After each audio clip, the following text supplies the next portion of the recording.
आपल्या राज्याचे मुख्यमंत्री एकनाथराव शिंदे साहेबांनी दसऱ्याच्या शुभ मुहूर्तावर तिथं मुंबईमध्ये छत्रपती शिवाजी महाराजांच्या शपथ घेऊन त्यांच्या तिथं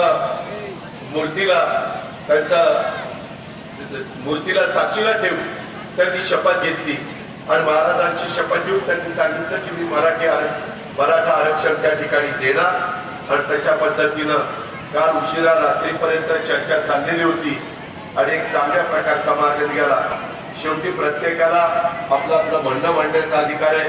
लोकशाहीमध्ये तो डॉक्टर बाबासाहेब आंबेडकरांनी आपल्याला दिलेला आहे।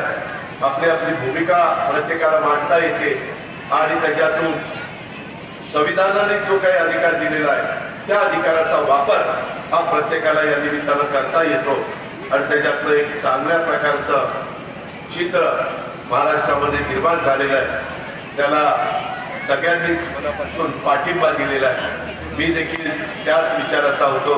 मी अनेकदा ती गोष्ट बोलून दाखवली आणि महायुतीच्या सरकारने राज्याच्या मुख्यमंत्र्यांनी त्या संदर्भामध्ये फार कष्ट घेतले, फार मेहनत घेतली आणि सातत्याने चर्चा चालू ठेवून एक चांगला मार्ग त्यांनी त्याच्यातनं काढला आणि सगळ्यांना तो मान्य झाला। त्याबद्दल देखील मी समाधान व्यक्त करतो।